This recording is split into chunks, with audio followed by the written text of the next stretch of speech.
leaked minutes of the Parliamentary Commission where members therein awarded themselves an exorbitant fee of 1.7 billion Ugandan shillings. Got Ugandans over the social media making noise and trying to call out Parliament, but also the Parliamentary Commission.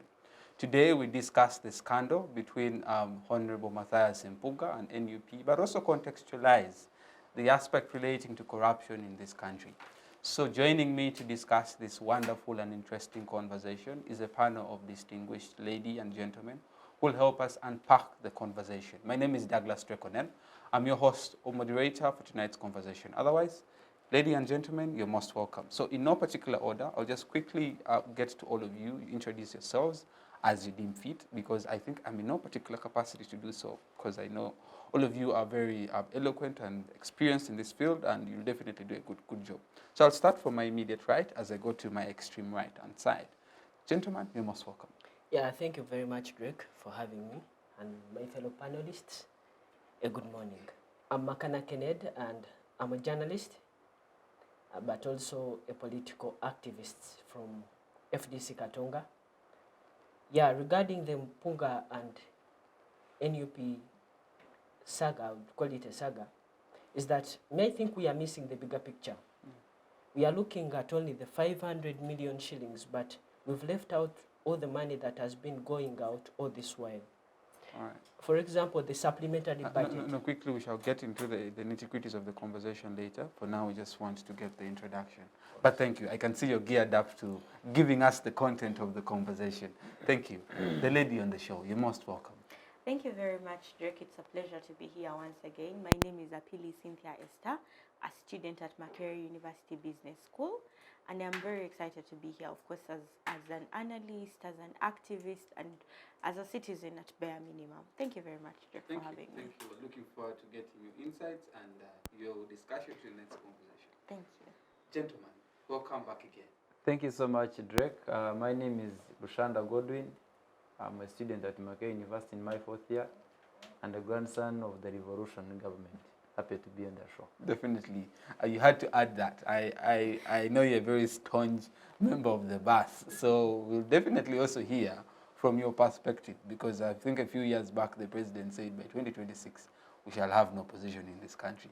And with the way things are unfolding at the moment, I'm not sure if we shall actually have opposition. But anyways, I think there's going to be some opposition nonetheless. So the gentleman who was in high spirits to give us the conversation, let's just start with you. Before we get into the nitty-gritty of the discussion today, I just wanted to paint a picture of what we're discussing today. We're discussing the scandal between Matthias Mpuuga and NUP, but also we shall, to a broader picture look, we shall talk about corruption in this country generally. But just straightforward to what I wanted to handle, I want you to paint a picture on how exactly someone who is just listening to this for the first time, because in the introduction I definitely brought out the fact that minutes leaked from the Parliamentary Commission whereby members awarded themselves a total of 1.7 billion Ugandan shillings, with Matthias Mpuuga taking 500 million Ugandan shillings. Definitely that has been termed as, self-enriching by some activists, but according to law it is right, because Parliament has a self-budgeting function. But nonetheless, take us away with the conversation and maybe an introduction to the conversation. Well, this all started with Dr. Spire's Uganda Parliament exhibition, whereby the minutes leaked. And looking at the form, it shows that even the 3 backbench commissioners received money.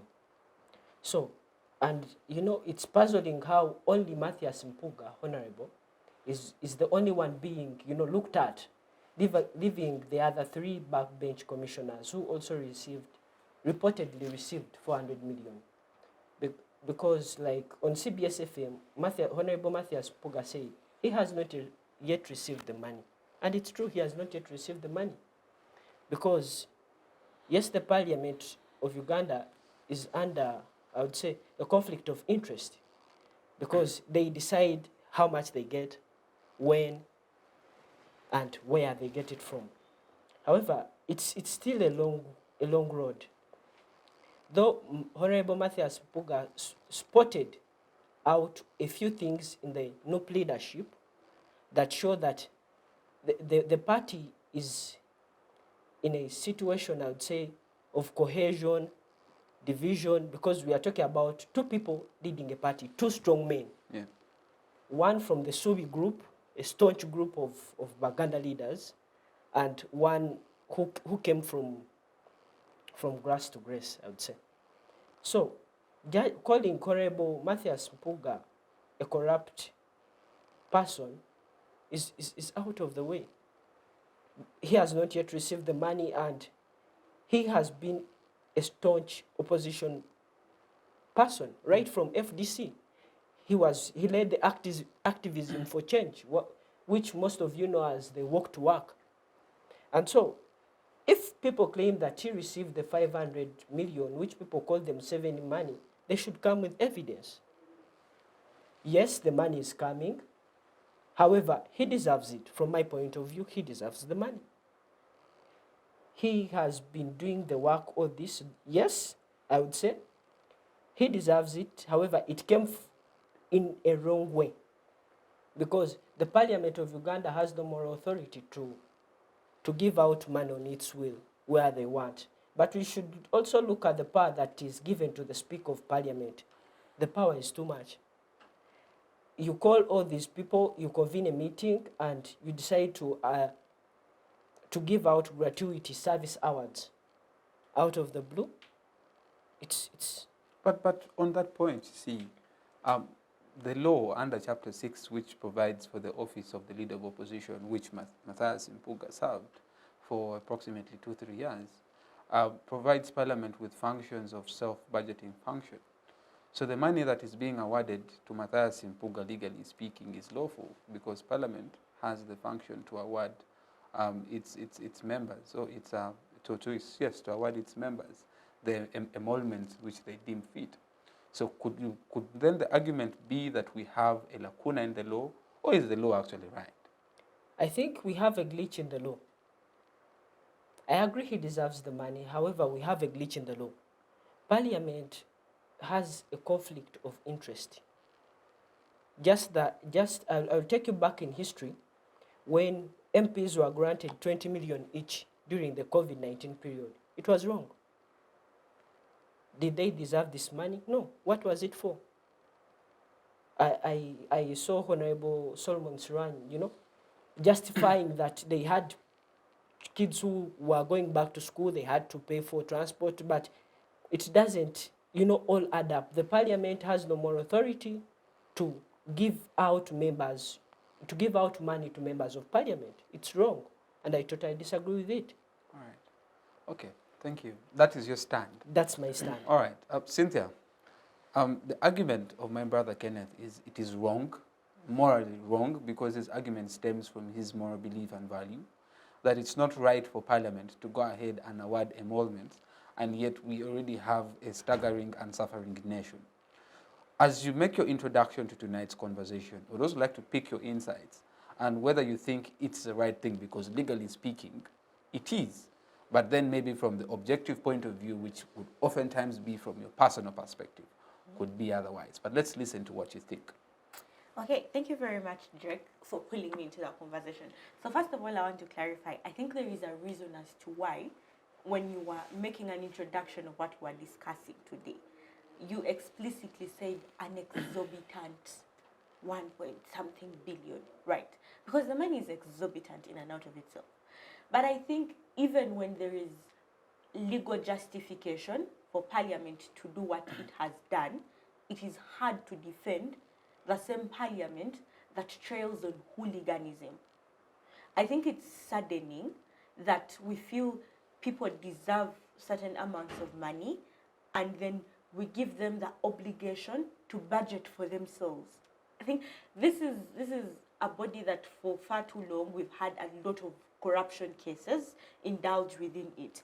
Today we are complaining about an exorbitant budget. Tomorrow we are complaining about how there is lack of prioritization, and all this stems from within Parliament. So even with like the legal justification, I would agree with him that we still don't feel it's right for Parliament to have the audacity or even the moral obligation to budget for themselves. These are vultures. These are people who are going to hop onto whatever they need to sustain the sort of lifestyles that they have, irregardless of layman who can't even just see the normal economics working. I think it's saddening and it's just extremely problematic.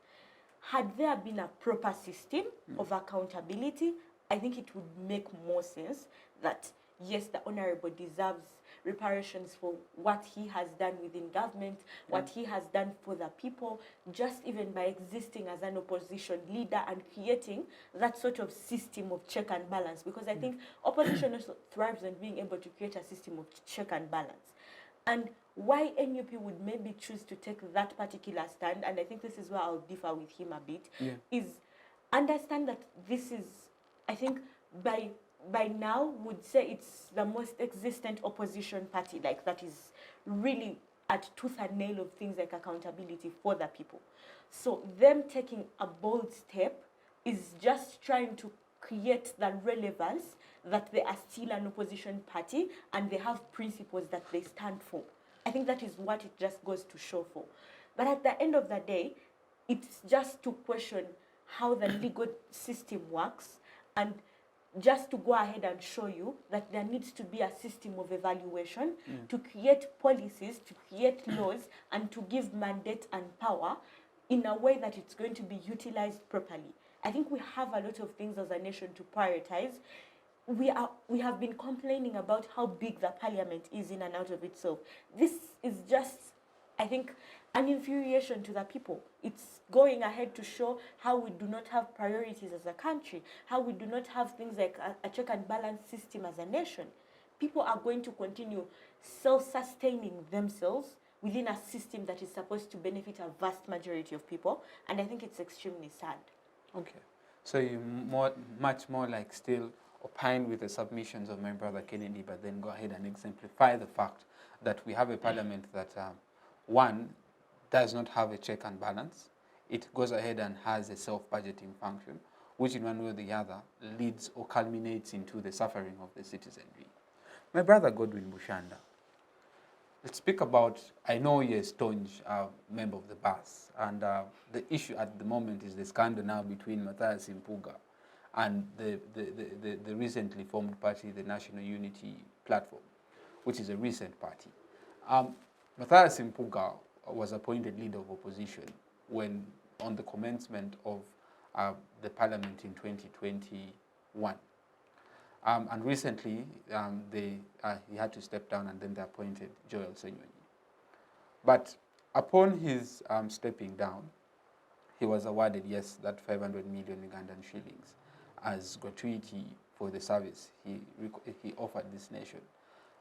But then, that didn't fall in good ears to the National Unity Platform because the party believes any money received from this government is money meant or is money in form of corruption or money that is tailored that could help Ugandans, uplift Ugandans from abject poverty. But now let us just draw, I would like you to draw for us the line. We have the legal backing of which Mpuuga as an individual could rely on because he has stood firm and said, I'm not taking back this money. But then you have the party on the other hand saying maybe they are relying on the Leadership Code Act, which is a law that talks about any monies you get in forms that they are giving Mpuuga is not right. So now, how can the party National Unity Platform, do you think even they have any power to go ahead and force Mpuuga to give that money? Because in my opinion, I don't think. So that is one. But then two, is it justifiable for our leaders to go ahead and award themselves such amounts of money considering our situation and the strained budget that we are facing? Thank you so much, Drake, for those two questions. And I want to thank the panels for the discussion they have had before. I think I'll begin with the last question. In all developing countries, including most especially Africa, we have made politics a career. We have made politics a career and we have made politics to be as if it is a professional job you're doing.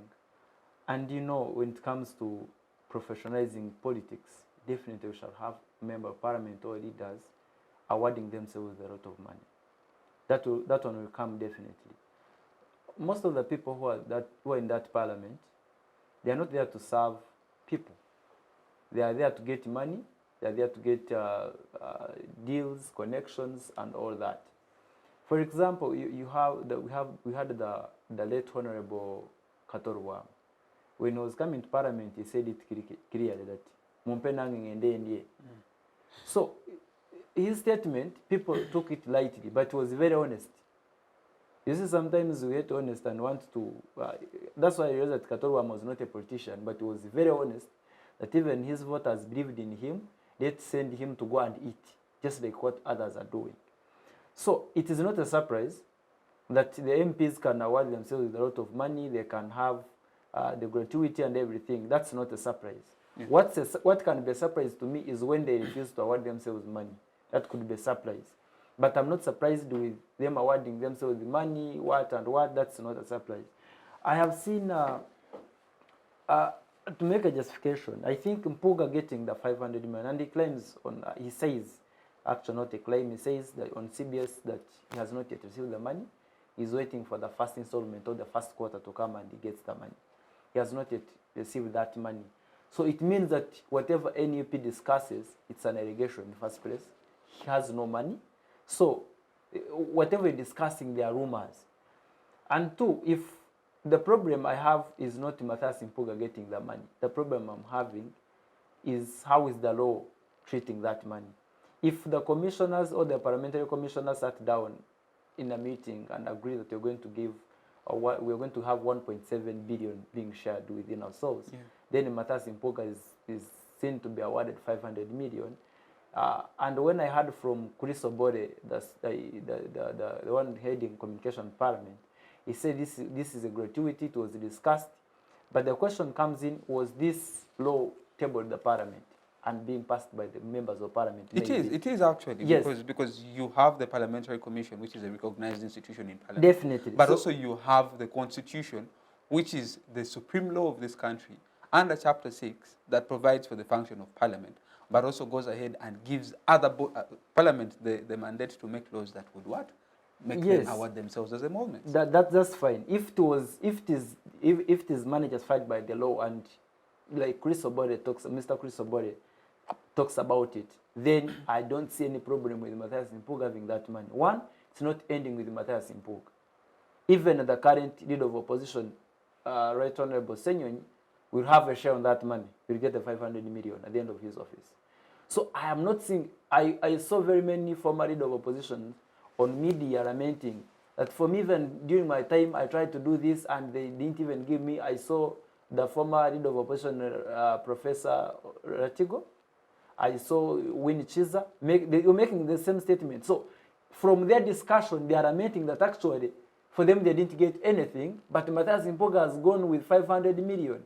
So if the law has come in time of Matthias Mpuuga and gets 500 million, I don't see any wrong.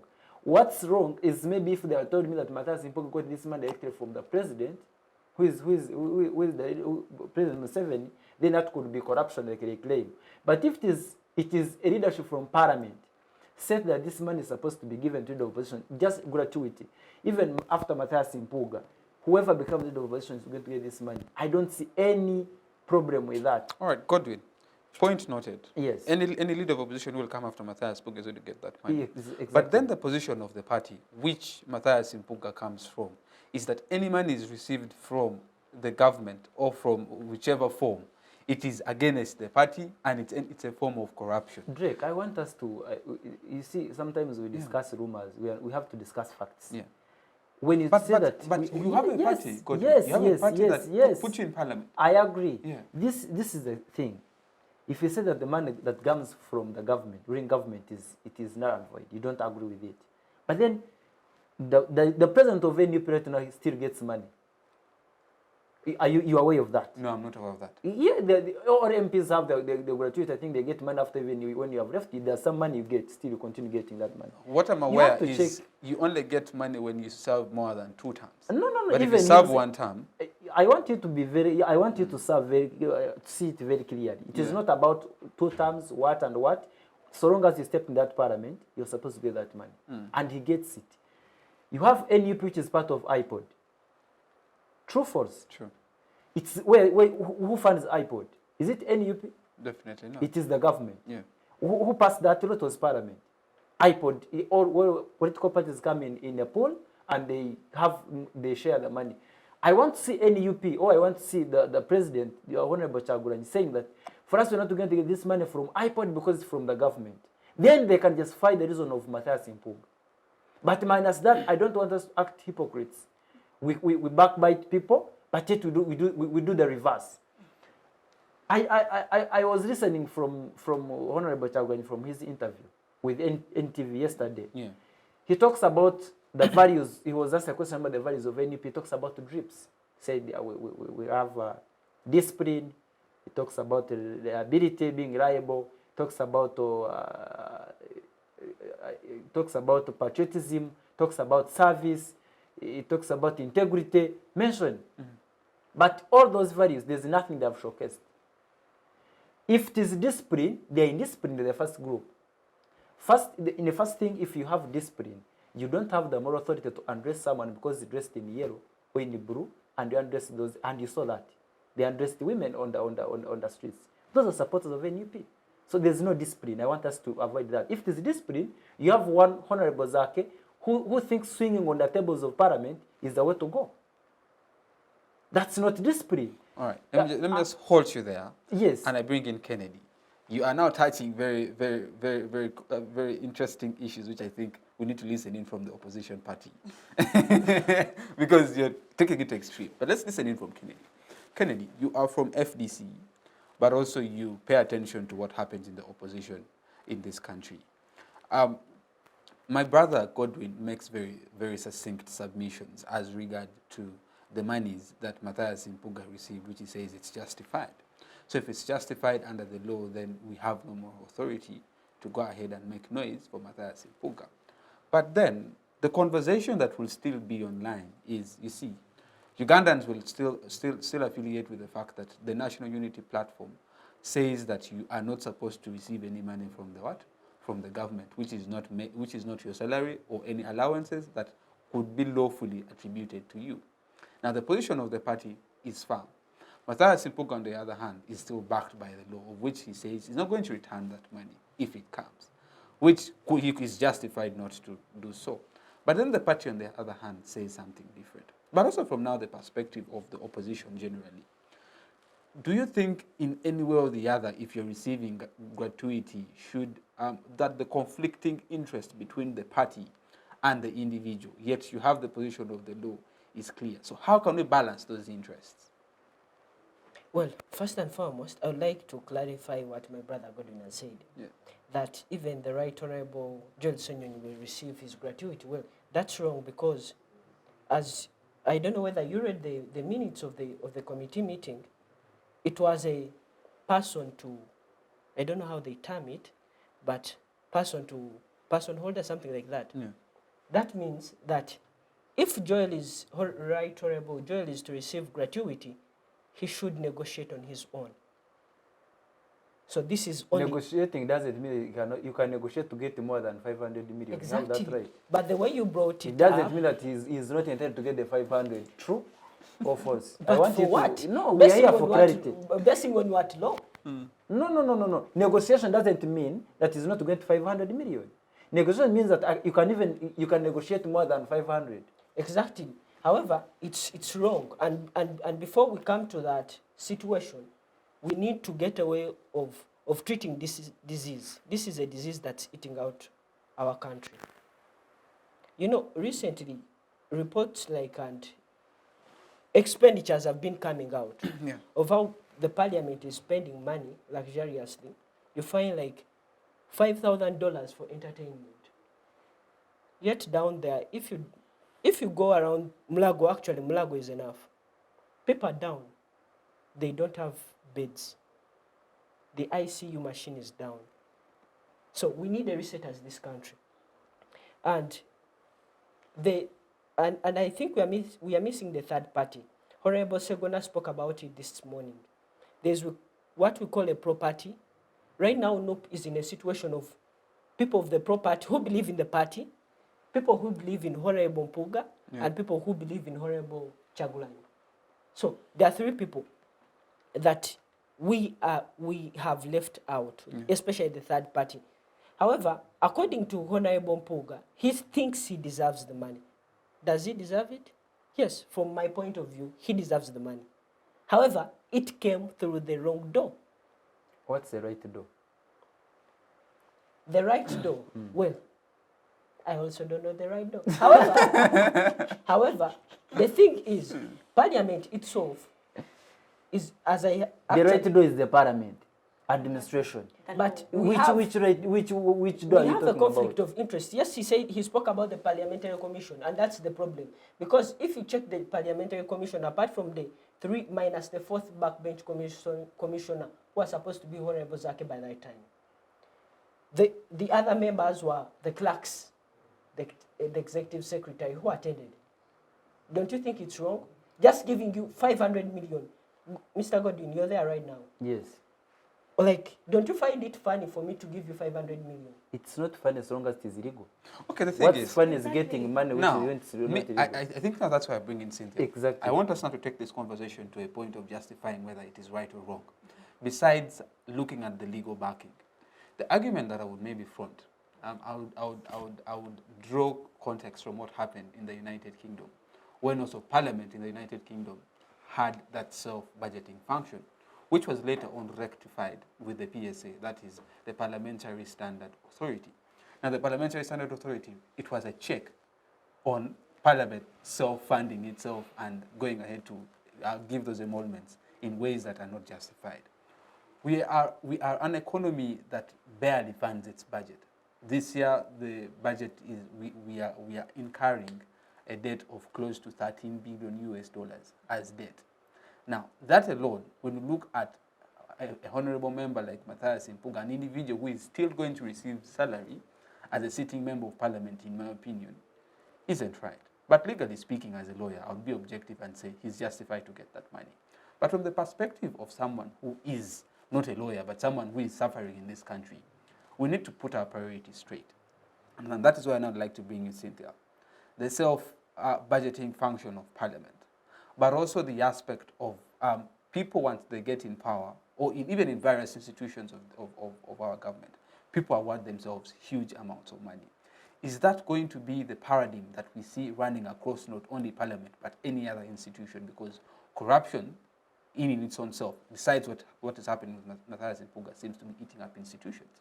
What does it say? So, okay, first, I'd love to stand on neutral ground from both sections and say objective. I think where Godwin draws a line is with the level of hypocrisy that exists within opposition, right? Because you're blocking one channel, condemning someone for something that is constitutionally justified, and yet there is another back door of entrances of things that you in public say you stand against. And I think that is where he just generally draws the line. What happens on this side is the cliche opposition type of norm, and I think which I genuinely have an issue with, and I'll explain why, is coming out to say corruption is bad. We need to fight corruption. We are at the paradigm of fighting corruption. No matter what it is, we are going to fight corruption. And the problem I have is it just continuously shows the type of hooliganism that exists within parliament. It is because there is too much talk, less action, and it is saddening that the opposition as the wing that is supposed to sort of legitimize government and show things like accountability does not play its part. I think gone are the days where we are just going to constantly shout and back you up while shouting when there is nothing to show for it. If Mpuuga has the law that says this and this is what the law states, then you're not going to run an argument that Joel Senyon is not going to receive the same. The difference is who has a better bargaining power, who has better skills to negotiate, a better sort of gratuity. And those are the things we need to fix. Yeah. And I think that is where what we need to address then comes from. If Parliament has that element of self-budgeting, I think that is something that needs to be fixed. Like, rather than running around to say, oh, we are condemning Mpuuga and whatnot, understand the fact that this is already legitimized and you're not going to take that away. So what you need to be addressing is how Parliament gets a check and balance system. The issue we need to be addressing as members of parliament, as citizens, what we need to be condemning or what we need to be like solving is how then does parliament get a check and balance system? How do we make sure every parliamentary action is termed under particularly the law? Because I think on an intellectual basis, the law is something people use to back their actions. It is something people use to justify their actions. I think the saga that is on today just goes ahead to show how there is relevance in the legal system. Because if someone can use that to back that action, and you have a sound mind of people that are following up that and are saying, no, but still under the law, it is justified. This means that people pay a lot of attention to the Constitution. People pay a lot of attention to the legal systems. I think what needs to happen is we need to stop making a mockery of the legal systems and implement them to the basis of things like prioritizing what we need as a country. Yeah. I think where I'll differ from Godwin is in as much as it is justified for him under the legal system to earn that sort of money, to get that money. The question then becomes, just standing on an objective ground, is that what we need as a country? Yeah. Get that? I think even when we sit down to analyze, as an MP or as a leader of opposition, how much more has he done for our nation to justify him receiving such a lump sum of money? I think when we scrutinize all those things back to basics on things like how opposition is supposed to push for accountability and whatnot, we look at his serving term in office, right? Has corruption been curbed? Was there an existence of things like accountability, a check and balance system within these parliamentary commissions that sit to evaluate what we budget for as a country? Get that? I think that goes as far as saying, yes, you've served, but has your service been that credible? And back to his point, and I think I would still use his argument to legitimize that, is politics has become so much of a career, and the element of leadership being a center of service to the people has lost its element. Even still, the fact that it is a career, you still have to provide a service to people. You still have to give back to people. There is something you still need to give. Is it there? And I think still, I would definitely argue that it is more of a double standard to call out Matthias Mpuuga. Even still, when they talk about how there are principles or there are elements that this political party is supposed to follow, I think creating a center of belief in the sort of system you're working with is important. Because, honestly speaking, just because something is popular or has been popularized does not mean there is a stronghold to believe in that system. Because individuals have principles that they abide by. People are not going to wake up one morning to parade with a party where their mothers are being undressed for putting on yellow, not because I am a movement member, for putting on blue because I am an FDC party member. I think it doesn't make sense. And these are things that, because of the constant, I should call it suffering, and being in that situational position where we need hope, we need something to cling on to show that there is a brighter future ahead, people are going to just follow through and say, we want change, we want change. But there are certain basics that we really need to pay attention to. You get? I think even legitimizing our need for change and things like that, we still need to think far beyond what is present there. I don't think we are in dire need, or, okay, I wouldn't call it dire need, but I don't think we are badly off as the people in Gaza who are praying to finish a day. Because there are people who can still self-sustain within this particular economy. I think we need to think beyond populist ideologies. Go as far as examining the effects of things ahead of you. And I think that is where some of the policies we have in government fall short of sight, including one that legitimizes parliament to self-budget, one that creates a system of negotiation for what you get paid. I think that is wrong in and out of itself. So again, we need to stop making a mockery of the justice system, of the legal system, and address it with a huge level of objectivity. And I think that is really, really key. That is where I would really stand on this. Perfect. Well articulated. Godwin, way forward. We have agreed that one, the money that Matthias Mpuuga is yet to receive is justified under the law. We have also established the fact that Cynthia just mentioned the fact that we need to do away with double standards.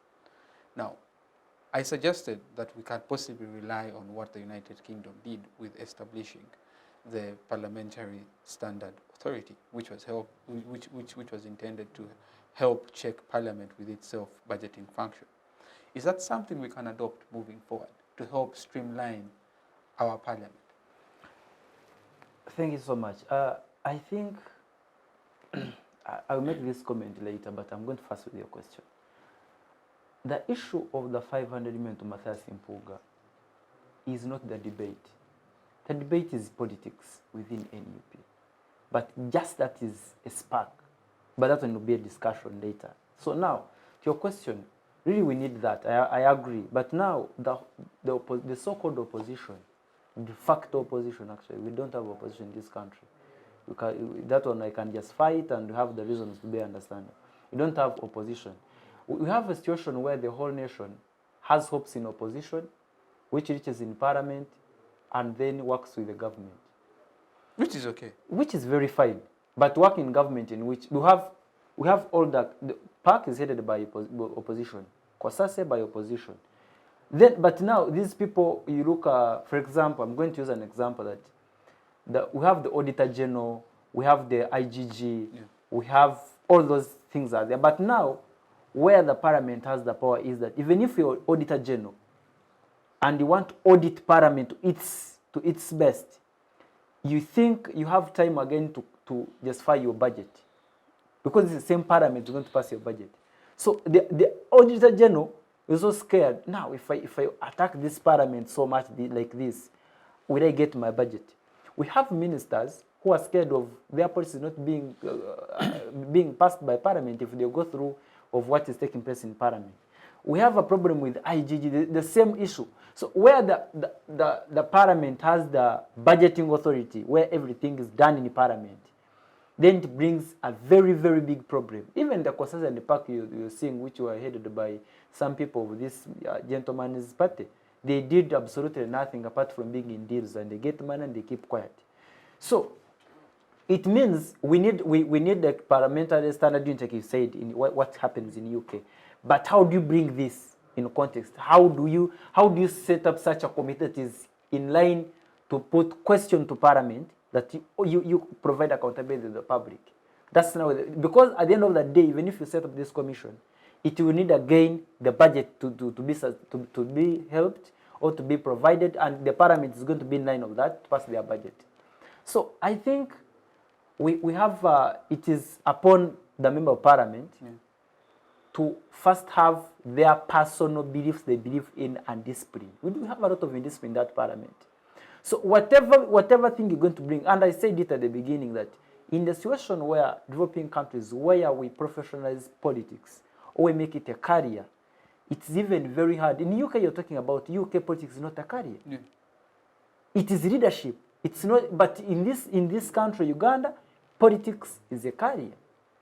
All the political activists you're talking about, they are making the activists of politics because it is a career. They are getting money from it.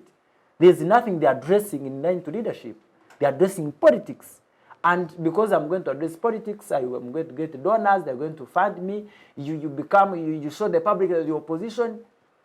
In fact, we have opposition in local people, ordinary people down in the villages.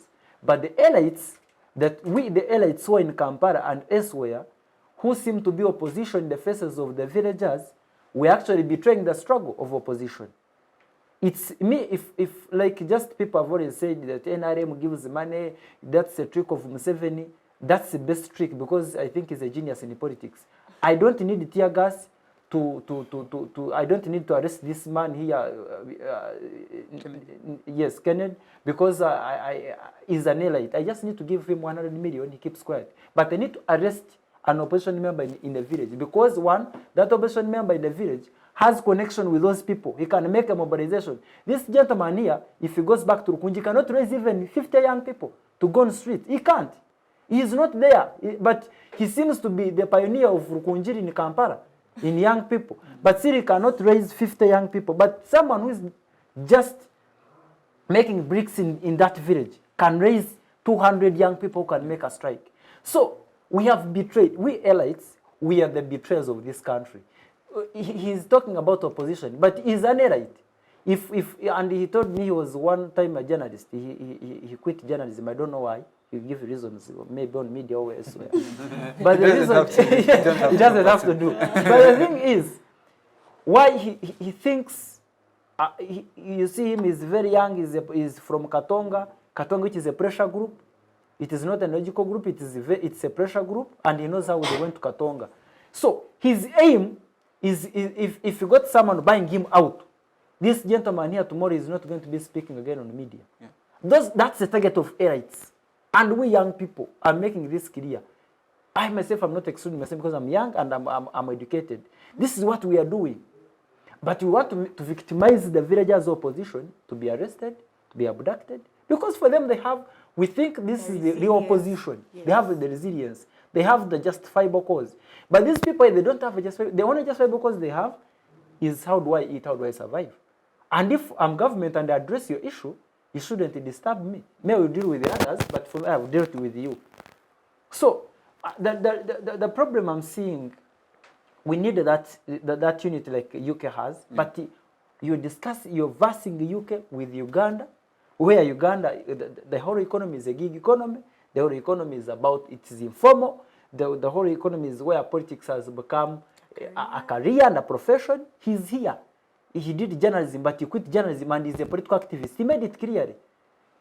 And he left his profession. He's trying to professionalize politics. Well, I'd like to clarify. I was so quiet when you were speaking. I'd like to clarify. You will come later. Please take notes. You're going to answer my question. Okay, it's okay. Now, the issue is, we as young people who have gotten a chance to go to universities, who have gotten a chance to understand this politics, of which I still agree that we have not yet understood the politics. It's time we went in our professions and addressed the leadership, not politics. I don't find it logical to say, I was a doctor, but I cannot treat people. I'm a political activist. It's funny. You cannot do that in the UK. You see, in the UK, it is leadership. You speak, people are not going to vote on populism in the UK. It's what you have for the people. But these opposition people, they are being voted on a wave and populism. There is no one who has ever been voted on a ideology issue. He can have his time, he's going to debate with to clarify. Yeah. But the issue is, as people who are educated, Drake and the other viewers, we are the betrayers of that parliament. We have people who seem to be doctors, professors, to have read books, but see they're doing things as if we have never gone to school. And this is, even if we brought any unit, even that unit is going to be with the elites. We need self-actualization as we elites. Self-actualization.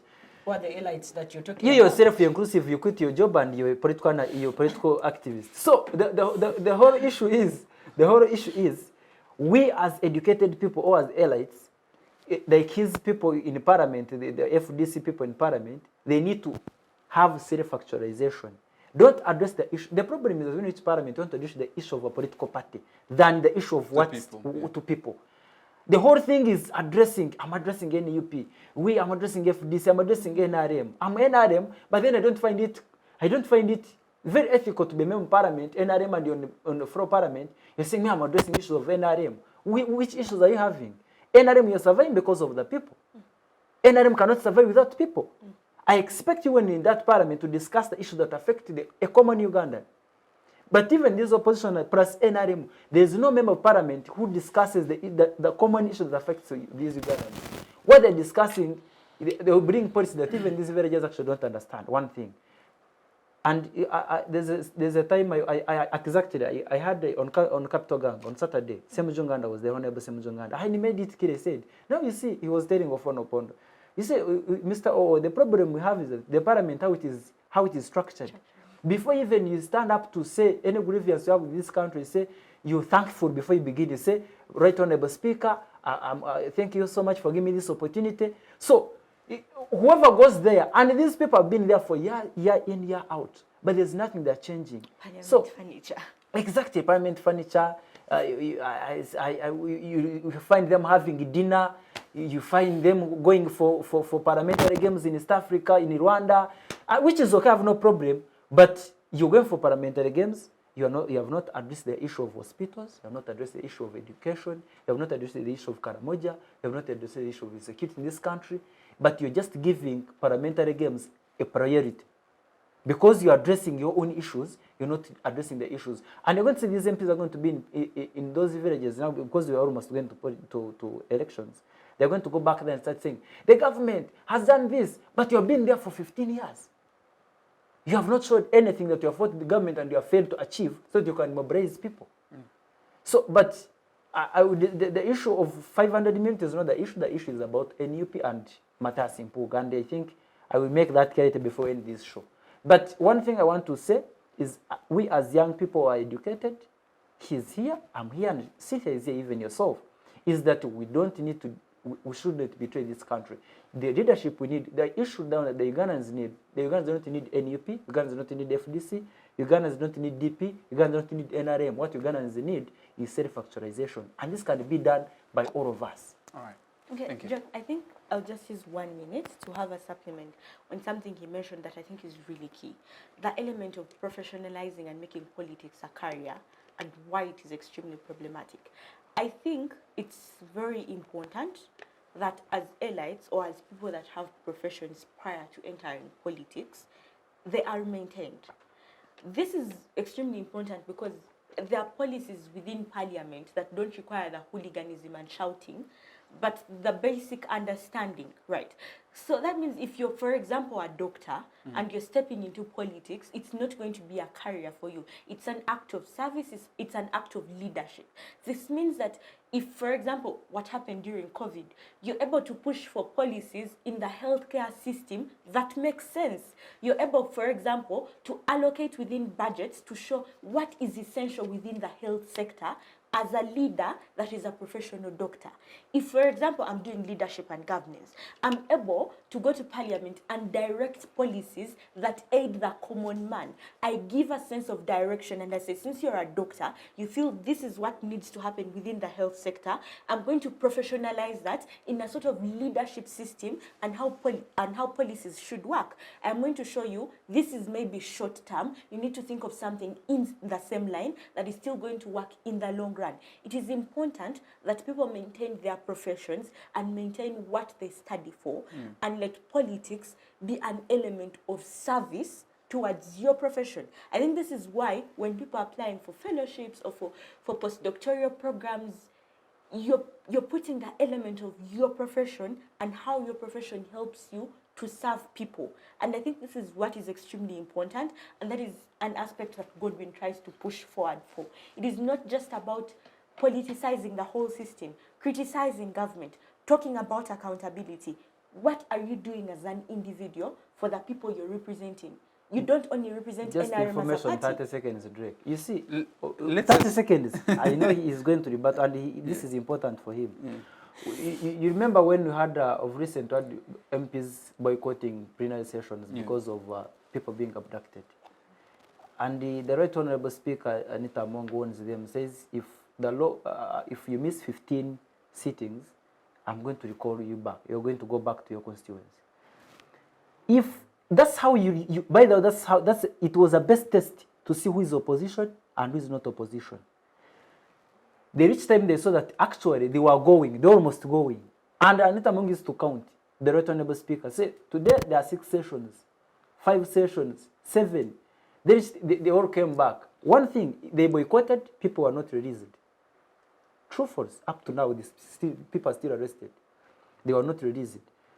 What does it show? It shows that if you are in opposition, you think the government what is doing is not right, boycott, be called back to your constituents, and tell them, you see, guys, we tried to fight. Now it is your time to come and take credit on this. Of recent, we had parliamentary boycotts by opposition members on people being arrested, and because the government had not issued a statement to understand on how they're giving the accountability to these people who are arrested, saying some names were missing, and yet the government was not showing where these people are. But again, we see the Right Honourable Speaker, Anita Among, saying that if you can't come and discuss things here in Parliament, then I don't know where you want to discuss them from. And she puts a very strange statement, says, you miss 15 sittings, you're going to be disqualified from this Parliament. Around 6 sittings, the MPs are back. I don't know, and when they were back, up to now have waited to see again the government releasing this, because the statement the government released it first to the same statement. They didn't change anything. I want to be sure that maybe the people were released, which is not true. People might be still, maybe some were released, but others were arrested. Again, if the opposition to a justifiable cause, you think that this is something the government has not given knowledge to, and you're so dying for these people, you want these people to be released, the families are very grieved with these people being arrested, why do you think, then why do you see them coming back to Parliament? They would have boycotted, they wait for their time, they are chased, then they tell their constituents that again, we are just because people are arrested and the government did come with a justifiable reason. But because these MPs, what they need is just positions and money, they resume. Now the Parliament is proceeding on well. So I think you being a member of Katonga, you clarify on that, sure. Please, you can respond in like 5 minutes and you can go for it. Well, I'd like to begin with the issue where you said I'm unemployed, I'm a political activist. Well, that's not true. For your information, I run 3 companies, an NGO inclusive. And, you know, the problem with the yellow group where you originate from, you've developed a system. Which gave birth to you, which is very okay. You've developed a system of manipulation. Manipulation. What you've spoken about to the Right Honourable Speaker, well, I would say that's manipulation, first and foremost. And, you know, she has seen, she was part of the opposition. She was an FDC member. People are being abducted day and night. She would have stood with the opposition parties to ask the government minister several times, and I don't know whether you follow plenary. Several times they have asked the ministers to come and clarify on that. They have no answers. The Prime Minister herself, she has no answer. So the Parliament, with its, you know, giving out monies on its own, it all comes from Mr. Museveni, who always takes the lion's share of the supplementary budget. Which is passed by your members of Parliament. They are always there. But the budget, and they are part of the budgetary committee. They are part of that members, committee. Actually, the biggest number of members that occupy the budget committee are from your party. You see, Kennedy, if you want to join the game of politics, then join politics. We are not here to babysit. If we come and I'm going to 500 million, join me, don't complain. And what you're talking about... It's you to refuse my money. What you're talking about buying people... Just give me a chance to submit, please. What you're talking about buying people day in, day out, day in, day out. I'll give you a scenario. Recently, actually, we are going for the 2026 elections. And your party, I have it on record, your party has been mobilizing people. I don't know how they term it, however, they bring in a person to reduce on the number of votes that their candidate is going to get. Your party has been buying people down there. Which people exactly? Clarify on that. Well, your party has details in Kawepe. That's what your party is doing. They're offering 5 million to young, able, you know. I'm going to give it to you and you work for me. It seems you have information. No. It's not all about right, the money. guys. It looks like this tension is going to go on and on. But let's just go for a break. Yeah, we shall come back and continue from the aspect of young people in politics, but then corruption eating up youth spaces as well, and also lessons we can learn from what we're seeing from our fathers who are involved in the national politics. Then maybe we can draw context and see what we can learn and what we can take on moving forward as a young generation. Otherwise, the debate is getting heated, and I can see Bushanda and Kennedy almost. I think we just need to go for a break before the debate gets out of hand. Otherwise, it's been interesting, guys. Thank you. I will be right back. See you shortly. Digital rights are those human rights and legal rights that allow individuals to access, use, create, and publish digital media, or to access and use computers, other electronic devices, and telecommunication networks. Digital rights include a right to freedom of expression, information and communication through technology, a right to privacy and data protection, a right to credit for personal works, a right to universal and equal digital access, a right to identity, a right to anonymity, a right to be forgotten, and a right for protection of minors, among others. The state's digital rights are frequently violated through various unfair actions, for example, blockage of websites and social networks, theft of credentials, unauthorized use of people's data for personal gain, privacy intrusion, online censorship, arrests and intimidation of online users, internet blockages, and the proliferation of laws and regulations that undermine the potential of technology to drive social, economic, and political development worldwide. It is hence every citizen's responsibility to respect rights of other digital users and to speak out or report to the responsible parties when one's rights are violated. Before we went into the break, we were discussing the current scandal between Honorable Mpuuga and NUP, what lies underneath. Just before we went to the break, the panelists were doing a tremendous job, and there was a heated debate onto the justification of receiving that money, or it's not justified, among others. But also, you know, on social media, when I was reading the tweet, but also when it was live on TV, Honorable Segona, he made submissions that you see, some people are working. Honorable Mpuuga is working for that money. But also, the legal committee is still going to vet that money. So that means he hasn't yet received it. So they can either reject it or accept it. But nonetheless, I'll start with you, Kennedy. Just before we went into the break, you were making your submissions.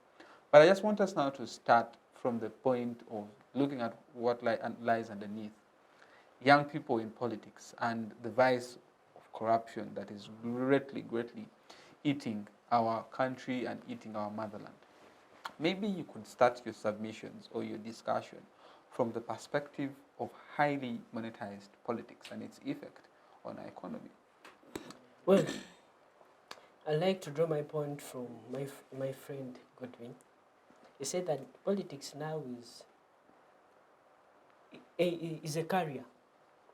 And what has brought all this is the situation that the country is facing.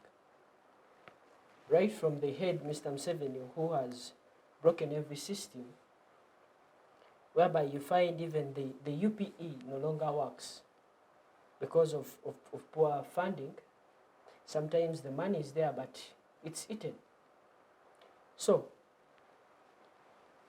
and this system of manipulation whereby these young boys and girls who are groomed in the opposition end up being swindled by the ruling government, by the ruling regime. So we need, as a country, we need to look up how we are going to fight this corruption. And to be frank with you, elections are no longer going to change anything. They won't change anything in this country. And I will draw from Mzee Kebi's way of doing things. He says that through defiance, not violence defiance, but defiance, that's how we are going to stop the corruption in this country. The boycotting you are talking about, we need more than that. We need people to line up on streets, hold placards, and, you know, call out for their rights. People call out to stop corruption. Corruption is too much, right from the judiciary, the legislature and the executive. The executive, it's becoming too much. Ministers even steal mabati, simple mabati of 50,000. But they swindle it. So this corruption in our country, it's really a disease that has been in us, and I would say it has got into our systems, into everyone's systems. So it's not up to now the opposition or the regime. It's about individuality. But we should come together, and that's why the United Forces of Change collected all political parties, opposition political parties, to be precise, to look up to how we can fight this broken system, how we can fight corruption. Can I ask you a question? Yes, please. You have factions of Katonga and Najanankumbi, Which United Forces? of which your party also broke off on allegations of corruption scandals. So how can your party, that already has factions, address that and have a unified front? It's not my party, to clarify on that. It's not my party that has. They are only members. We only have a few black sheeps. So how can you unify that? Because we are looking at the way forward. I hear white one, a black one. Before Mzee Kebi came out to speak about all this, there was a table. They told Nandala power to come on the table and talk about it.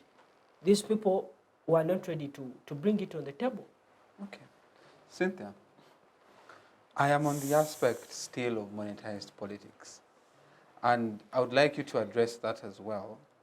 But then I would like you to look at it from a different lens.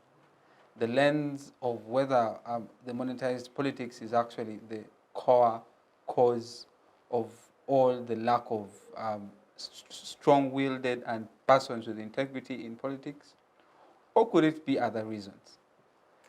Okay, so I'll just start off on your question before I go to any other disparities. I think, yes, monetized politics is a core cause of all these atrocities that we then see. Because when politics is monetized, you're giving people incentive to be corrupt. When politics is monetized, the element of leadership and service loses its meaning. Yeah. People are going into the political arena, into the political sphere, not to do justice to the people that they seek to represent, but to sustain a lifestyle for themselves, to earn a living for themselves. And it is on the basis that it's my time, so let me do what I can, and another person will take over. So there is no sort of service delivery that is appropriated to the people that you're representing or to the people that have put you in that particular state. And yes, there is a need to change. But I don't think the idea on individuality and political parties can move in the same line. Not with the rotten system of politics we have, the double standards, the hypocrisy. I don't think that individuality and political parties can be mentioned in the same statement. And I think it's what Godwin also tries to say, that we have betrayed the whole aspect of vying for change, right? In as much as you want people to stand and shout for change and bring out those placards, you need to put into consideration the possibility of such things becoming violent and who is greatly affected.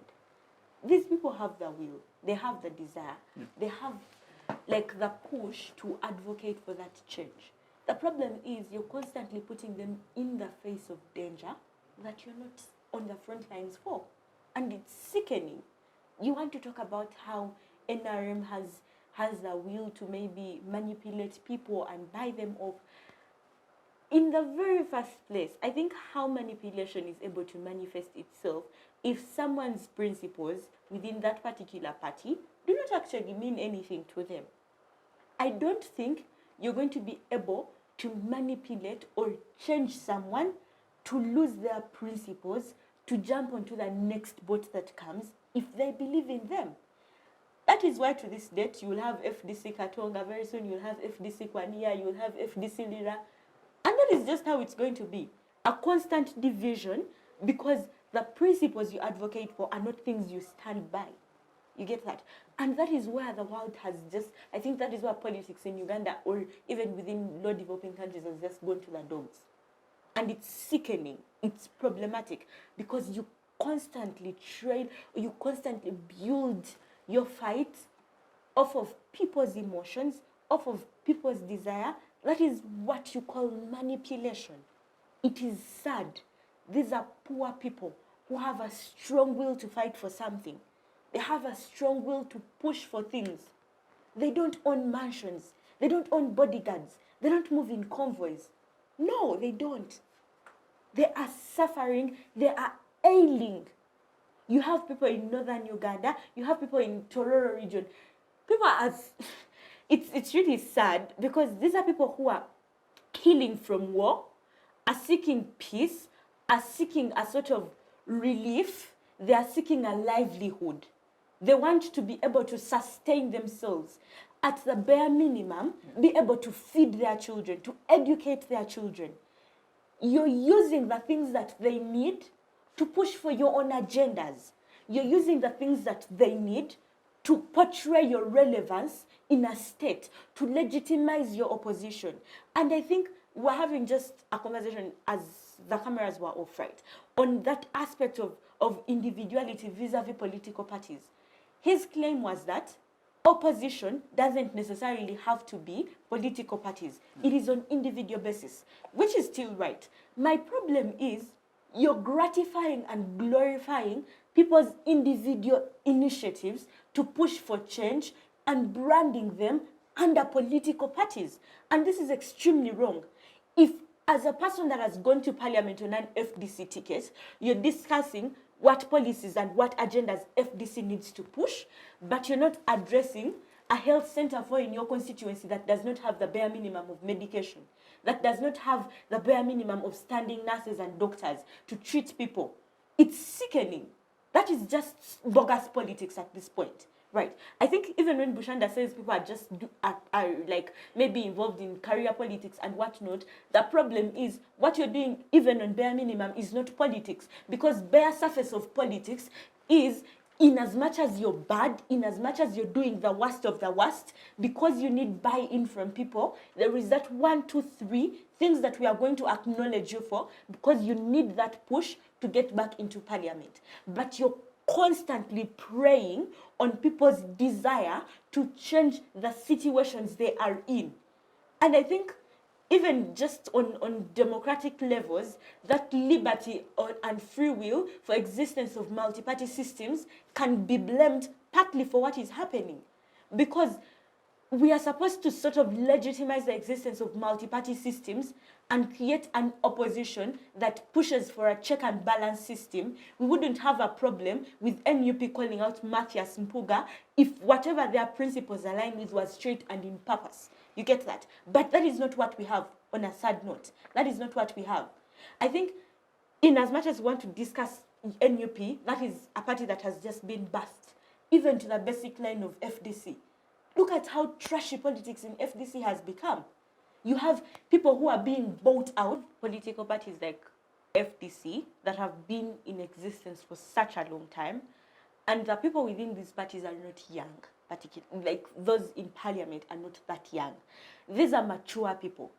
But by the time the Speaker of Parliament leaves FDC to join NRM, it means that there is a phasing out of principles that this political party stood for, and they are moving on to where they feel they can probably have more impact or what would benefit them. Because as career politics, you're looking at self-benefit at the end of the day. So those systems within political parties need to be readdressed. Those principles need to be realigned. You're not going to continuously break off and say FDC Katonga, FDC what, and you're rallying people to constantly, you're preying on innocence. You're preying on the desire for change. And in the long run, you're making people suffer even more. Because in as much as one would say, Bobi Wine did not directly tell people to go and scream on the streets, to go and be violent on the streets, but they are doing this because of a sense of will that they believe in. Even in as much as you're going to tell people, do not fight, do not do this, it just becomes an automatic double standard at that level. They are the ones that are suffering. Your relatives are dead, your parents are dead. It is you that is crying the most. This person is still pushing for ideologies, still pushing for policies that they probably have zero opportunity of seeing success through them. But at the end of the day, they have an elevation to them as an individual, which you are not getting. Bobi Wine today can celebrate at the Golden Globes, can celebrate having a documentary that is award-winning, and a sort of stability to a certain level that not many people can have. We appreciate the fact that you are pushing for those ideologies. The problem is you're preying on innocence of people, and there is no straight agenda that looks like it's going to be sustained in the long run. But isn't that the price you pay for change? I don't think if the price you pay is one person being elevated and the one that actually needs the change so dire suffering, I don't think that's the right price to pay. Then the balance is not really there. Because the problem is the people who need this change so much are suffering to attain it, and are not even attaining it. Right. The best you can offer them is a sustained ideology that is still going to work out, and do not be hypocritical about it, that you're ready to walk out or to sidestep the moment things are not going your way. Because you're representing a generation. You're representing a vast majority of people, and not just you as an individual. Perfect. Mr. Moderator, if you may, just a question. You made a statement earlier on. So, and are you saying that when I'm an opposition member, I shouldn't have bodyguards for my own safety? I shouldn't cruise in the best cars on earth? No. Okay, I think I just need to clarify this. The problem with all these things is you're self-protecting, your body armoring yourself, but the people who are helping push your ideologies on the front line, on bare minimum, are being abducted, are being killed. On top of that, they have families to feed that do not have money or do not even have food at the bare minimum. But for us as government, we are ready to protect you. No, but let us be. We are protecting ourselves from the same government. No, the thing is, let's be alive to the fact that we run a highly militarized government. Whichever way you want to argue, but that's a fact. A government whereby you do not freely associate in public or come up publicly and demonstrate. We have seen that on numerous occasions.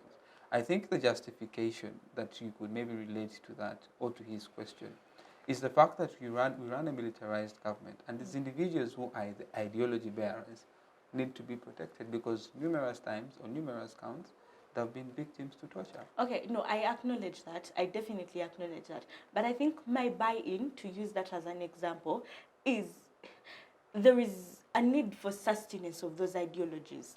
In as much as you're protecting yourself, right? Make sure that the ideology you're pushing for is sustained enough to protect people who are on the front lines and do not have the ability to self-protect like you do. Okay. One of the policies that Mzee brought. No, it's okay. You just one point. Okay. One of the policies that Mzee Kebi brought in was the UPE policy, whereby bonna basome, let every young child go to school. And we are supporting his where policy. Where did it end? We are celebrating his policy. We are supporting it. The young children are sitting under trees. We bring in ideologies, policies, ideas, which are then copped by the regime, which in return... I don't think copying them is a problem. I don't think copying them is a problem. By the time we brought that policy, he was still in All right, government. guys, this is the thing. Let's now... By the time, Drake, we don't need to confuse the public. By the time Kano Chief brought that policy, he was still a serving member in NRM. True, false? False. No. False. You see the problem. False. He doesn't necessarily have to be an NRM member, you know but what he's serving in is. an NRM-oriented government. Nonetheless, okay, Godwin. So you want us government to defy good policies because they are being brought by opposition? No, but you should implement them well. For us, we are welcoming them and we celebrate cannabis. You shouldn't again to want to take credit for something that you can't implement, failing to build schools. Sorry. But you see, you're even speaking about him because we are embracing his policy. But if we are not embracing it, you will not say anything. But you're not Would you say implementing it anything? well. You're not paying teachers. And I'll give you an example. We are not paying teachers. Many times. I think that's where Drake's point That's an allegation. No, We are paying teachers. I think that's where Drake's point comes in, where he talks about the need for a check and balance system to exist. So the acknowledgement that there are failures within government is one thing. I don't think we need to politicize what we need as a country on two-party basis.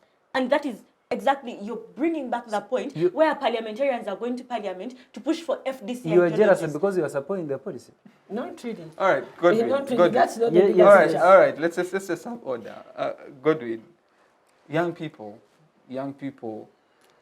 oftentimes have fallen prey to this monetized politics, and falling prey, that means they're being used and awarded tokens.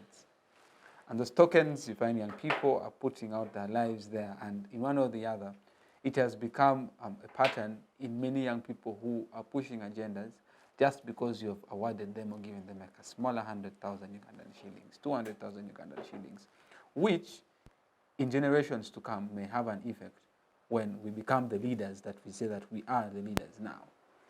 I would like you to speak to that effect of the corruption that we are yet to face from the young people, because we have seen at the moment with the release of the trial balance from the National Youth Council, certain amounts are allocated to certain things that do not even compute to what they're supposed to be doing. What's your say?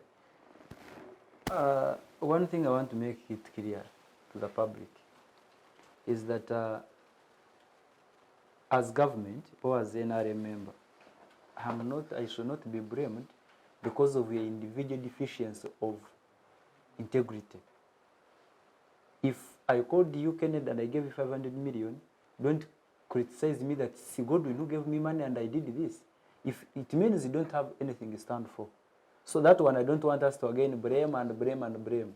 If I get in my trap, you have joined the game of politics. Join it fully, and don't start lamenting.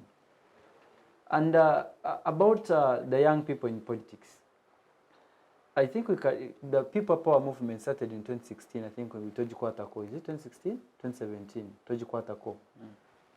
But the hype that it had, it was given by young people.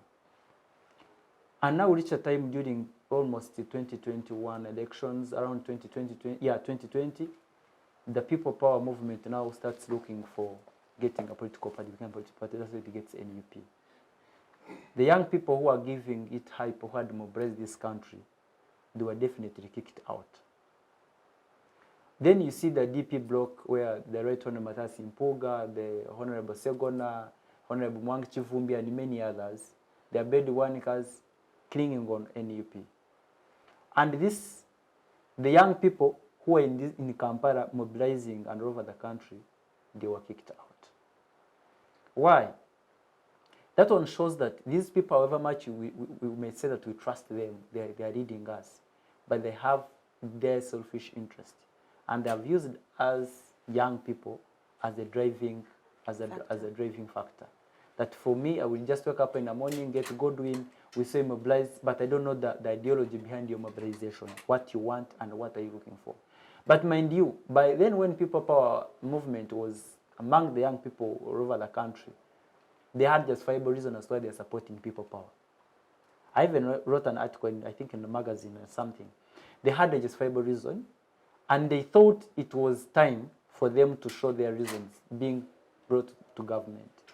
But then the masterminds of the People Power, the clique, the firebase, and so forth, they saw that young people, their ideology was going to outsmart them, and definitely they'll be kicked out themselves. So what they do, they have to block young people, and they're kicked out. When NUP, if you see itself, it has a deficiency in leadership. That's why you find people like Mpuuga being a face to NUP. And these are senior politicians. Mind you, by the way, President Bobi Wine is a novice compared to Mpuuga and Segona. Politically, these are people, this is DP Block, this is Suvi, this is... And you kick out, because the problem is you kick out to Mpuuga, you have kicked out to Masaka. You have seen the Elders Council of Masaka, the statement they released. A statement made by one Masaka person does not take the I gave you see, FDC cannot now stand in Masaka and win an election. Why not? Do you have any member of parliament from Masaka? Not having is different. I'm coming. I'm showing you. We're discussing politics. And you're saying facts. You're a journalist and expect to have these facts. In Masaka, you know that you cannot win Mpuuga. Whether he comes independent, this is a politician who has been groomed by Masaka itself as a city, as a district, is their own. When you kick out Mpuuga, you see Honorable Segona made a statement. And very soon you hear Mwanga Chivuvi giving a statement. You saw what Honorable Bedwan also what he did. So it means NEP is nowhere.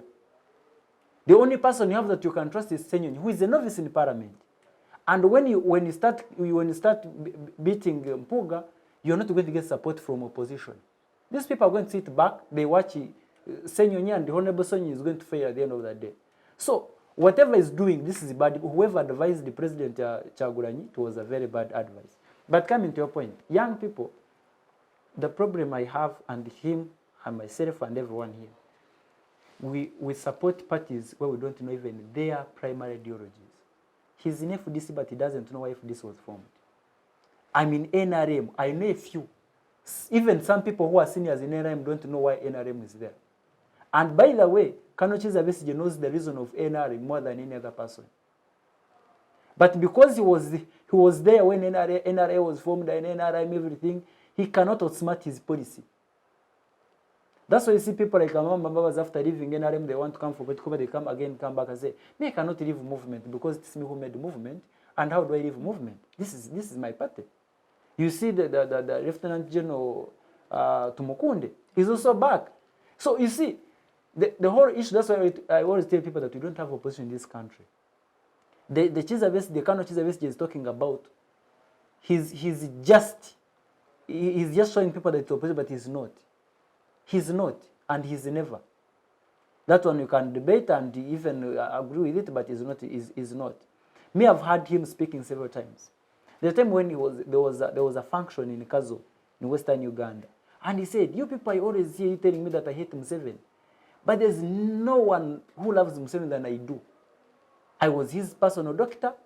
I did everything. I fought, and when I brought Museveni here to look for votes when he was contesting with the Kutesa, you said that he doesn't have where to stay, he doesn't have a family, so he voted for Kutesa. But now all of you are showing love to Museveni than I do. And you have to mark that statement politically and analyze it. So for you going background, you don't know how reform agenda came in place, how FDC came in place, how NRM came in place. You're going to be a victim of arrest. And that's young people we are targeting. And these people, they have mastered us clearly. They will know that my brother Kennedy is starting an NGO, I'm going to give him 30 million. He's going to speak everything about FDC. And Kennedy can mobilize more around 100 youth or 200, if he can anyway. So that's a problem we're having as young people. We need to dissociate ourselves. I'm not saying that we should not align to political parties, but we need to avoid. We see young people who have brought hatred in politics than these people who are leading us. You find Museveni is going to meet Besigye on a function day, we talk even take tea. But you see, some people in opposition cannot meet me and we talk even him. He thinks that maybe these people, they are bad. As young people, we should go beyond discussing political colors. We should discuss what is the issue that this country needs. This is our time. This is a generation. The generations of President Museveni and Kano Besigye and the rest, it has come to pass. What should be our agenda as young people? We should avoid those differences of NRM, FDC, DP. If we need this country to be reformed, and we are talking about the reformation we need, we are talking about the fighting corruption that we are crying for, we are talking about the bad governance we are crying for. As young people, we need to reform and have our own agenda that is justifiable and reason it out other than putting political colors at the front, and of which we don't even have the knowledge as to why these things started. Drake, I want to make this clear. You see, there is no revolution in parliament. It can never be there. That's when President Museveni disagreed with Obote and everyone. That's when the Messages and very many other people went to the bush. Because there was no progress in parliament. So, if opposition, the so-called the Katonga people, the defiance that Messages has always told these people to do, and you saw the 2010 walk to work, very many people arrested, and the Messages is enjoying. Some people even up to now, I propose. Some people are still maybe under those cases. For him, he's in his place chilling. These are things. You see, however much you can differ, this is a comrade. The way I know Drake, the way I know Cynthia, the way I know Kennedy, even if I'm the president and the arrested Kennedy and we disagree, this is a phone call, and this person is going to be reasoned. You saw what Mr. Rwakasis, you know what he did when he was in EPC, killing people and what. But of recent, some few years back, President Museveni forgave him and is out of prison, and now he's a presidential advisor. These are things that these people are trying to shout at you guys, young people, as well as you follow us. Take a step, sit back, and discuss as a generation, what do you want exactly? Do you want tribalism? Do you want hatred? What do you want? If you want unity and you need the revolution that you people claim, look at what we're doing. Don't expect that Kano is going to go in the media and tell you what to do, or Museveni. They are good teachers in parables. They are like Jesus. For them, they will speak. It's you to understand their language and analyze and know what you want to take and what you don't want to take. But if we keep in this situation where we think everything is going to be resolved by Museveni, by Chaguranyi, by Bobby Wine, by Besigye, by Norbert Mao, I think we're in the wrong course. It's this corruption you're seeing. None of those people is having more than 50 years to stay on this earth. And maybe probably this generation is going to be, if this country goes in ruin, we're going to be blamed. I don't want us to come here and discuss, you see the problem is Museveni, you see the problem is Besigye, the problem, what have we done, apart from fighting and backbiting each other, and feeling that me hating Cynthia is a progress. Have I seen young people mobilizing this country and go to parliament and say, why is this happening? You have not seen any. Because we think, me I'm NUP, me I'm NRM, me I'm FDC, I cannot do this. That is cheap politics. And we have conceived it as young people. We need to agitate our politics. You know, what do we want and what don't we want? If we think that we need to fight corruption, it's a generational cause. Not FDC, not NRM, not UPC, not NUP. Because corruption cuts across. Yeah. We have corruption in FDC, we have corruption in NUP, we have corruption everywhere. We even have corruption in our own families. Even his companies, there is corruption. There must be corruption. Corruption is everywhere. But you need to address it with clear guidance, and we just resist ourselves from political colors. Let's come to a conclusion and say, guys, as well as I'm in NUP, as well as I'm in NRM, as well as you're in FDC, let's have a movement about corruption as young people. Then we shall come back again to our differences in political parties. But when we have solved the problem at a go. Okay. And I don't think that the president, I want to make this, I don't think that the president of this country, President Museveni, cannot listen to a mass of almost, I don't know how many millions of young people saying this is what we want. But the problem is that even if he reaches time, we say, let me address it. Again, you will see opposition having corruption, young people in corruption. We have very many universities, tertiary institutions in this country. They are being led by opposition. They are the pioneers of corruption. In those institutions, then you don't have any more authority as young as you are. Say President Museveni is corrupt, yet you're being a good president, you're being a good speaker, you're being a GRC, you corrupt yourself. What are we addressing? If you're a good president and you're in NUPFDC, you're leading a certain institution, can you say, I don't want corruption? They're the first people to go and deal with the university council. And those are the people who want to trust their country. And those are the people you are telling that they are crying for corruption. I don't want us to come on media. We cry as if we are so touched. Yet in actual sense, we are not. We are benefiting from corruption. We are so touched, let us do the action. And action is mobilization. Let's have a justifiable cause. Let's first remove political colors. If I'm NRM, this corruption does not only affect NRM, FDC, or NUP. Corruption is not only for... Don't say the corruption is affecting only ring government or the opposition. It's affecting everyone. Whether in the village, whether in town, whether educated or not, it's affecting you.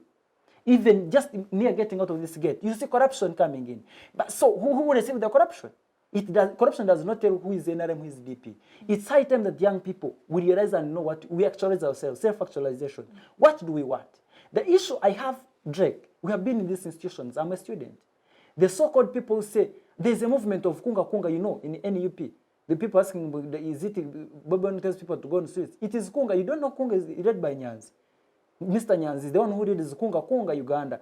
But the issue is, if you've been given a post to be a cabinet minister in a university, in a students' guild, you're a guild president.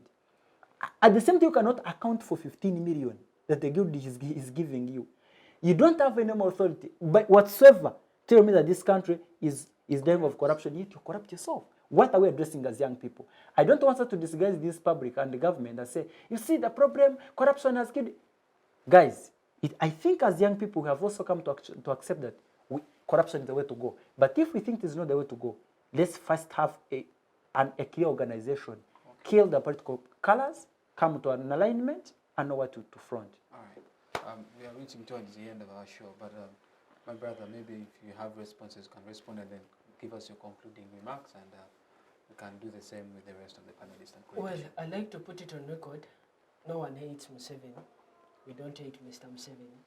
However, we don't agree with the way he does his stuff.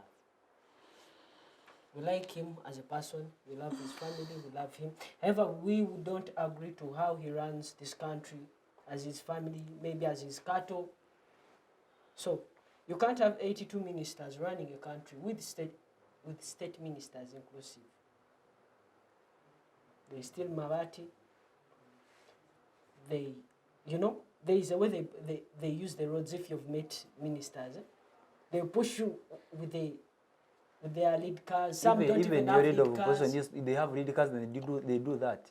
You don't know that? Give me one leader of opposition who has done You want me to take pictures? Take pictures and show me. It's okay, you're going to have that. Yeah, we need pictures. We need to speak things. And you can't clarify any minister who have seen violating those things. You're following on media. Not really, not following on media. I use the road every day. So as I'm concluding, I do believe that as this country, yes, as the opposition parties, we may be having our own flaws.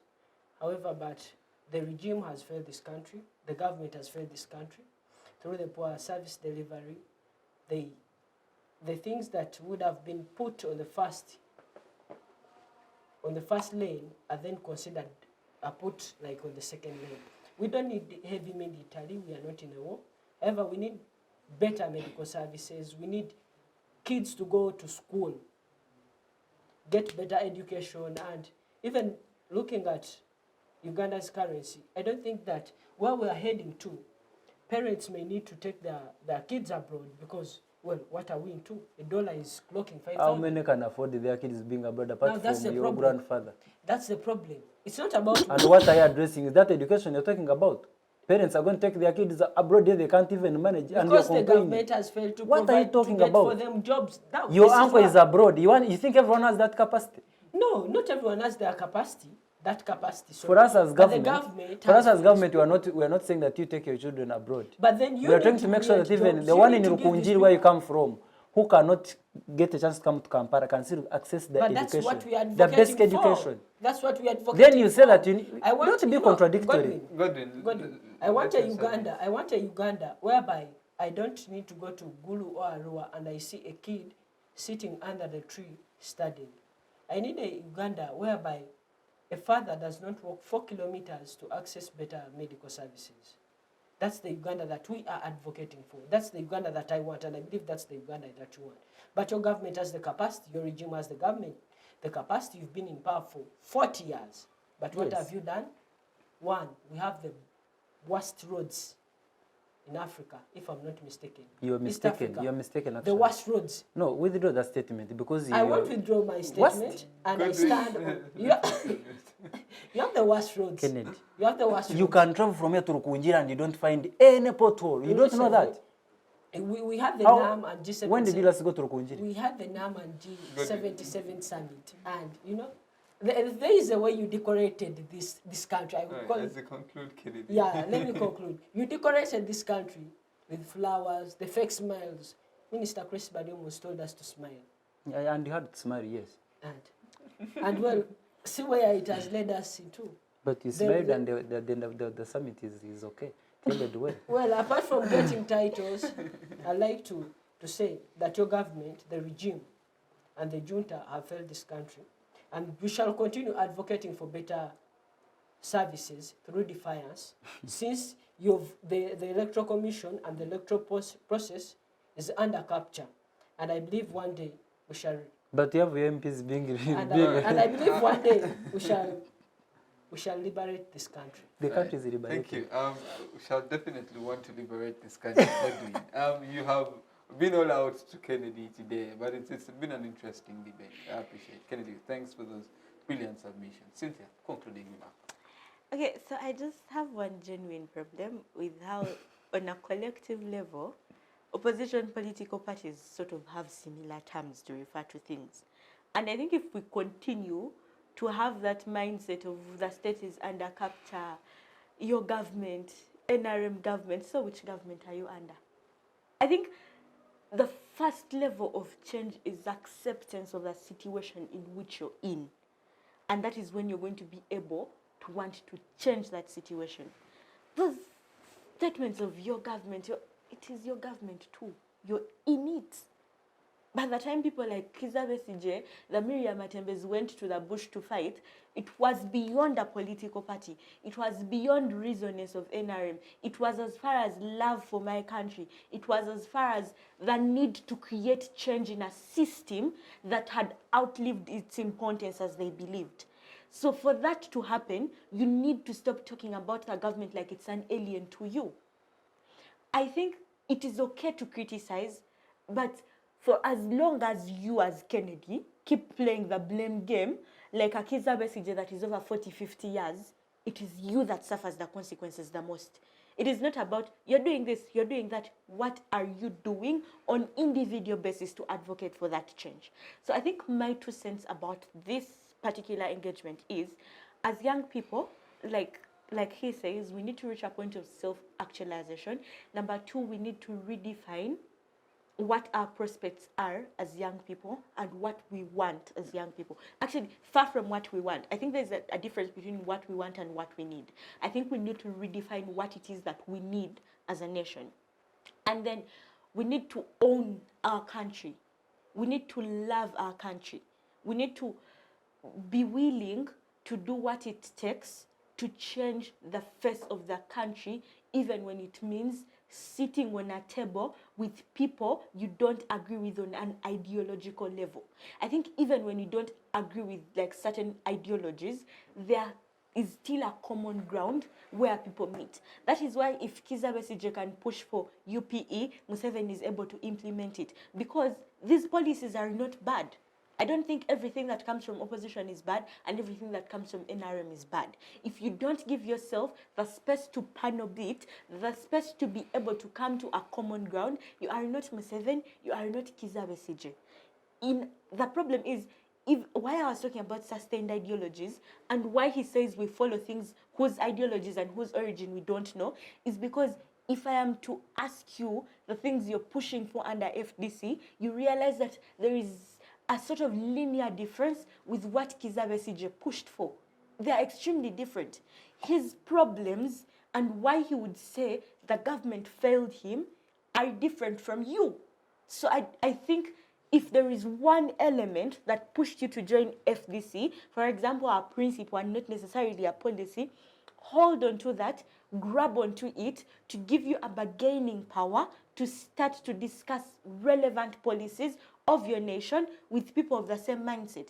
I am not in NRM, but he is. That doesn't mean we can't reason on the same level or we can't reason out things. I think that is why he pushes for that sort of world where we do not really need to focus on the colors, the political parties, but to push for straight ideologies, because this is what is necessary to us. You can't be right the whole time. You can't be wrong the whole time. There needs to be a clear-cut balance between the two things. And I think that's my 2 cents about this. Thank you.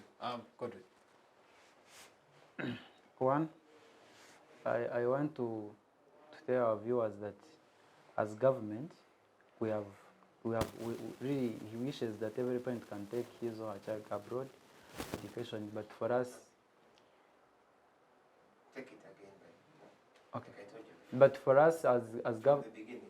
okay, as well as my brother talks about taking the children abroad and seeing a Uganda that is having illusions about, we need to discuss the Uganda the way it is, not the fiction or not the illusions what we think.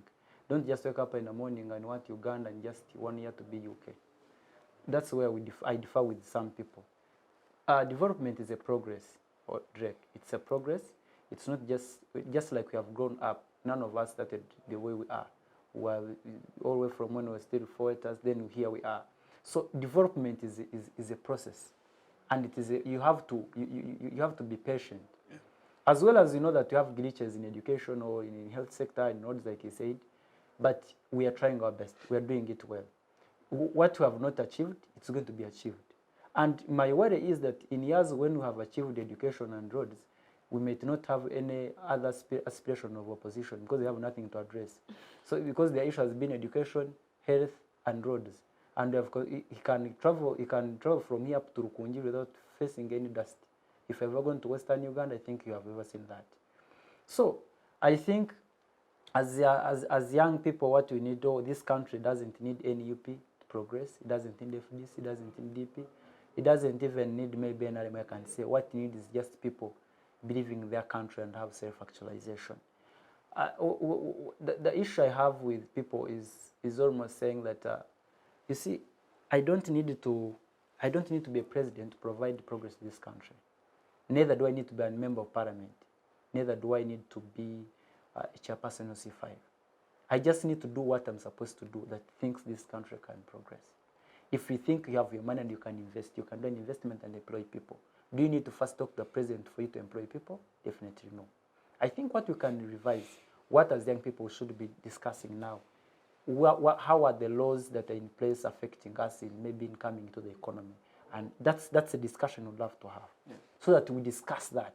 But I don't want us to discuss development in a rational way, saying that for you want all UP schools to operate in just 5 years. Everywhere there's a UP school, everything is okay, everything is, but yet you also have to pay the opposition MPs. His uncles are there, they need the money, you need to pay them. If you don't pay them, they will boycott the sittings. So for us, the government will say, let us pay them, but also we shall get other money and also construct schools. And when this member of parliament, I come from Kakuto County, where the member of parliament is NUP, the musician, Jeffrey Rutai. But there's nothing he has done to the county. And when he was coming, he was telling people that NUP, I'm going to say this, NUP ya Kakuto. But there is no progress. I'm from there. The only people, it is government, because we are the border, that's the Mtukura border, that's Tanzania and Uganda. We are the border, where goods are coming from Tanzania to Kampala, everything. We had a period where the road was terrible. But people even who lobbied for this road, it is not a member of parliament. There's no time he made a statement on that road. There are people who just approached and the road the road is now okay. So the issue is, whoever sees a problem and has an opportunity to address should address. But let us not politicize the problem, because the moment we politicize the problem, we affect people who are not supposed to be affected. In development, we don't need to involve a lot of politics. If it is construction of roads, construction of schools, if it is fighting corruption, it's a collective measure. Yeah. It's not politicizing issues and doing what. So, as I conclude, young people, we need self-actualization, and my sister Cynthia said, redefining what you want to do and what you own. This is our country. I don't believe that the dream of this country, or what I want to live in 20 years, 30 years, 40 years to come, it's in the mind of Museveni or Kano Westje or any other person. It must be in my mind. And if our dreams are the same, let us not keep our dreams within the heads of the people who are almost aging. That's a problem. We think that every problem can be answered by Westje, can be answered by Museveni, can be answered by Bobby Wine. That's not true. We can answer our own problems by collective measure and have self-actualization.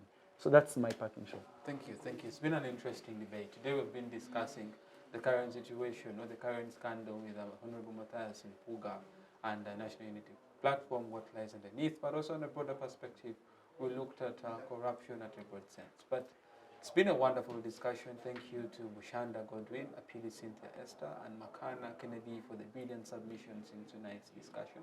My name is Douglas Drake. I've been your host today, and thanks to Paul and Malcolm for making sure the show airs right on time. And to our lovely viewers, thank you. Center for Constitutional Governance and Civic Space TV. Otherwise, it's been a lovely show. See you next week, same time, same place. Bye-bye.